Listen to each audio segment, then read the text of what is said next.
Alana de 2015, esse vídeo aqui é pra você. O objetivo do vídeo é você parar de chorar.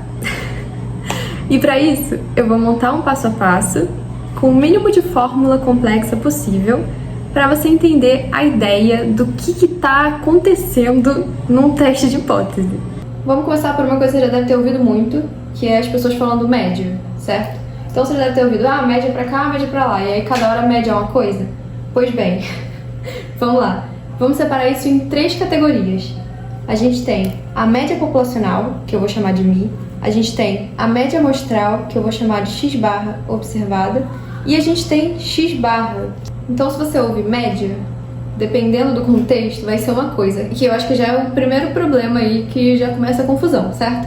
Então, hoje a gente vai acabar com essa confusão e entender quando que é cada média e o que de fato está sendo feito. Então, a gente vai ver pelo contexto de média, o teste de hipótese, mas lembrando que pode ser feito para outras quantidades também. Então, a primeira coisa, a gente tem o todo, que é a nossa população, e a gente tem uma parte, que é a nossa amostra, certo? Então, aqui tem a população, aqui tem a amostra. Se a gente está olhando para a população, o que eu faço com a amostra é pegar uma parte dela. Então, o todo é a população, e eu seleciono uma parte que eu chamo de amostra. A média populacional, que a gente chama de Mi, ela vai estar associada a todo o grupo de interesse, vai estar associada então à população. E essas duas quantidades, elas estão associadas à nossa amostra. Então, quem é essa X barra observado? É a minha média amostral observada na minha amostra. Então, Mi é a média populacional e X barra observado é a média amostral, que é basicamente somar todos os valores e dividir pela quantidade, que é o tamanho da amostra.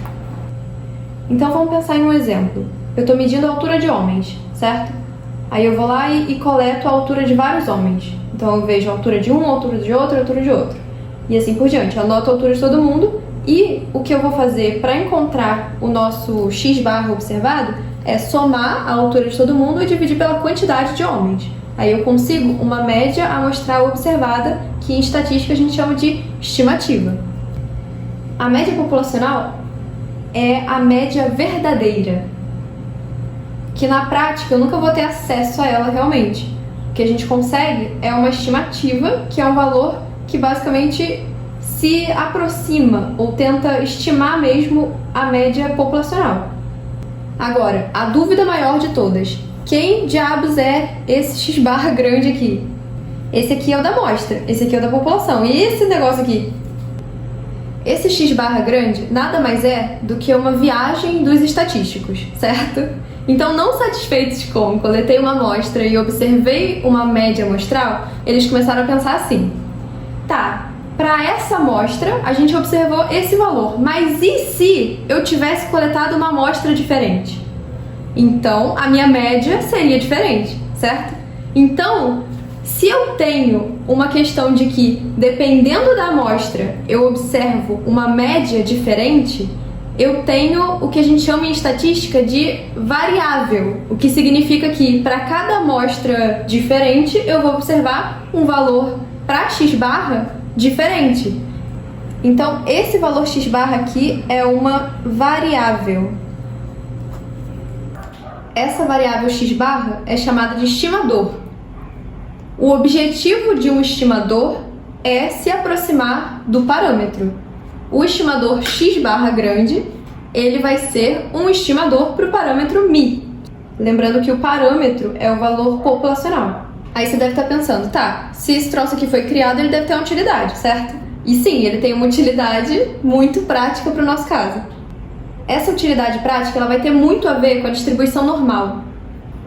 Lembrando aqui que o que a distribuição normal fala pra gente, para que ela serve? Se eu digo que a altura de pessoas está em torno de 1,7 e eu te falo que segue a distribuição normal com essa média e uma variabilidade específica, essa curva é útil para a gente basicamente pensar o que eu espero que aconteça entre as pessoas.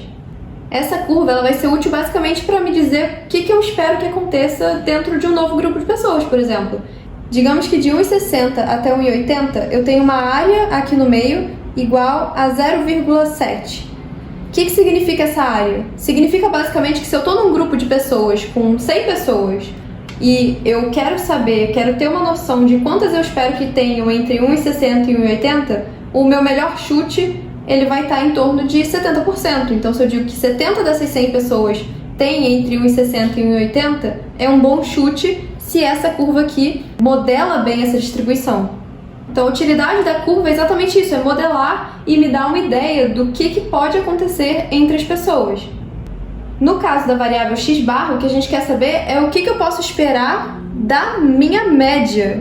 Então, eu vou ter uma curva que vai me falar o que eu posso pensar e esperar da minha média amostral vindo de cada uma das amostras.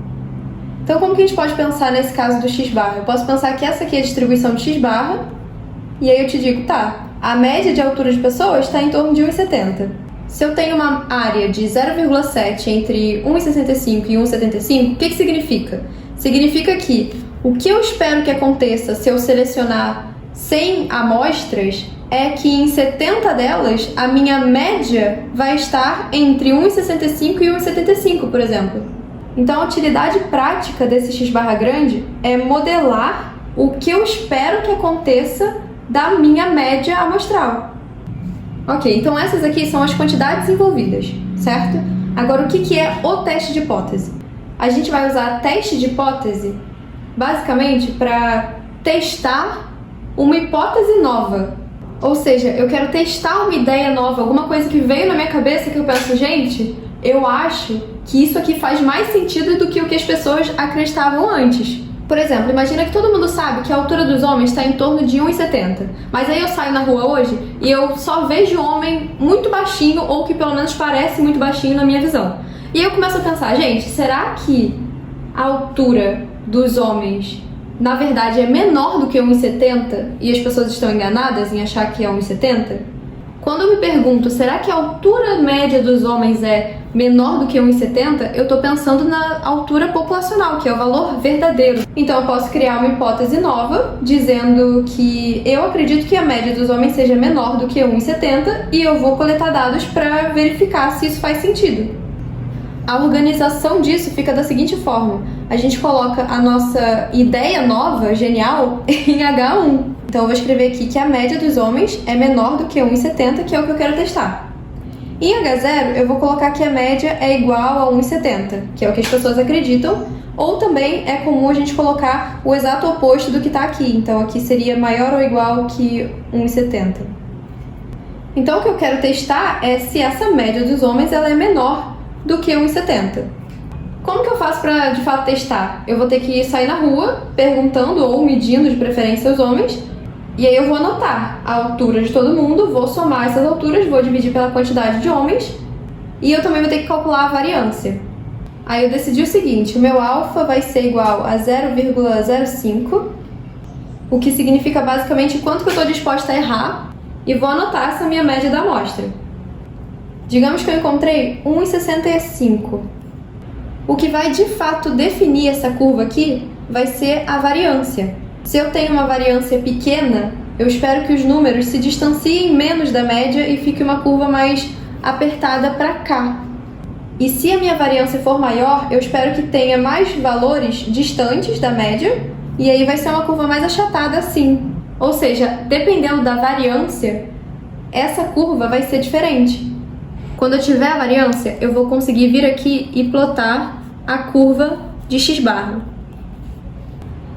E aí, o que eu quero saber é o seguinte: se eu suponho que a média é 1,70, eu quero saber quanto que faz sentido essa minha hipótese aqui, que é a minha hipótese nova. Então, basicamente, o que a gente tem que saber é se esse número observado na amostra, ele está muito na ponta dessa curva ou se ele não está tão na ponta assim.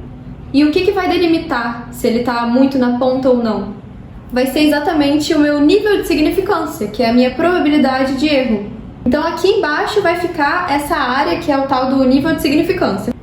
Agora eu vou fixar essa área aqui do lado que me interessa, que é o lado que é menor do que 1,7. Então, se eu encontrar valores para esse lado aqui, eu tenho evidências que são a favor da minha ideia nova ali, que eu observei na rua, que eu acredito que seja verdade.